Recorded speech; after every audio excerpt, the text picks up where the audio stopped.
Hello again, everyone. I'm Rick Buczynski, Chief Economist at IBISWorld. Today's webinar is a continuation of my April 29th installment. There I use some unique IBISWorld and Bureau of Economic Analysis data with a tool co-developed with my colleague Robert Miles to provide guidance on how well industries are positioned for recovery after the COVID-19 crisis fades. The theme today will focus on several industries that are not well positioned for recovery. In particular, I have selected businesses that provide key intermediate goods that are struggling given supply chain stress and, in many cases, excessive exposure to international trade. Like the previous webinar, there's a tremendous amount of data here, so you may want to devote some time to peruse. So feel free to pause this presentation as the devil is clearly in the details. Not to disappoint that have known me for years, I'll add some meandering transgressions. Speaking of transgressions, before I start, let me quickly review the methodology used for those of you that didn't catch my previous webinar. There are basically three key components of this analysis. The first are metrics from IBISWorld's industry early warning system that has been in use by major clients for over 15 years.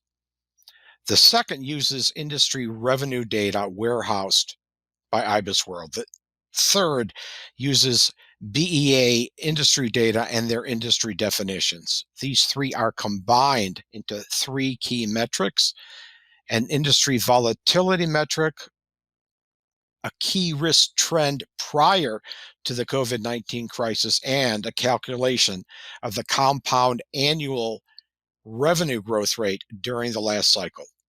All of this is weighted in equal shares to form an industry-specific risk intensity index.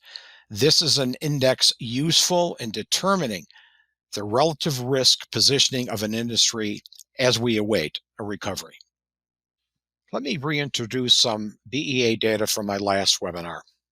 In this table, the middle column shows the average peak to trough in industry value added. Recall that this is a GDP concept for the 11 recessions since 1948. I sorted this from worst to best, along with the compound annual growth rate of revenue from the previous cycle. In the last webinar, I discussed three industry groups in some detail, those being farming, construction, and machinery. Today, I'll analyze five intermediate good industries: primary metals, wood products, fabricated metal and non-metallic mineral products, plus the petroleum and oil industry group. As you can see from the table, none of these fared well in the historical peak to trough analysis. In short, these industries lagged behind the general economic recoveries of the past. And here's another transgression that I believe is worthy of a sidestep. How these five industries rebound depends on the so-called shape of an economic recovery. This is an important consideration that is currently undergoing considerable debate. What will the shape of the recovery look like? A U? That being a long stall before growth momentum becomes sustained? How about a V, a quick snapback? L-shaped? Similar to Japan's so-called lost decades? Or perhaps a W, a double dip like we experienced in the early 1980s. This is almost impossible to predict. Nonetheless, realize that many of the risks that were mounting before the COVID crisis are far from being resolved, and many have become more acute. For example, think of the surge in government debt that has become exponentially worse, essentially overnight.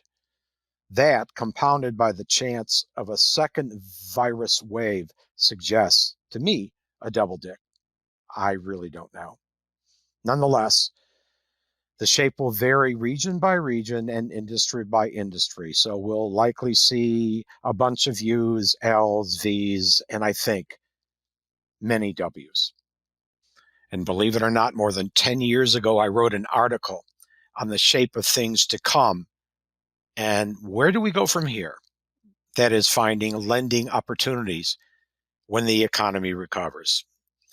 Obviously, the situation now is totally different than a decade ago.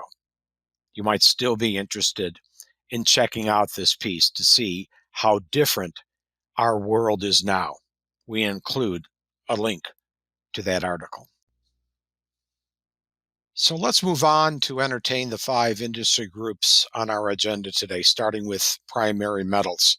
The top 3 have a high risk intensity defined primarily by high volatility.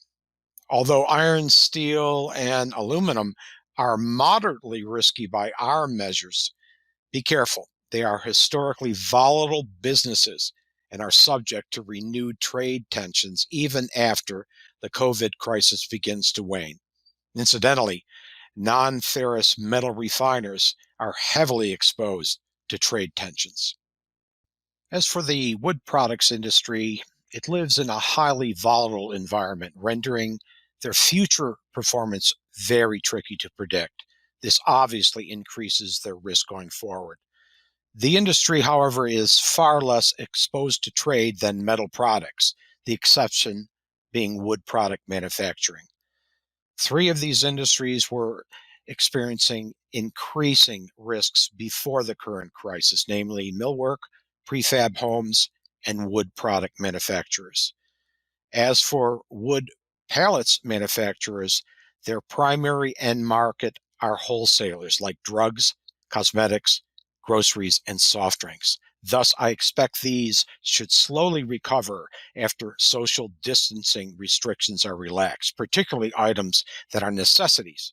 By that I mean common household goods. Many segments of fabricated metal products are not well positioned for recovery.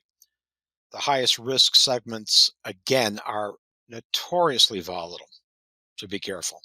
Even though metal stamping has a medium risk, care should be taken since this is a volatile industry and has some significant trade exposure.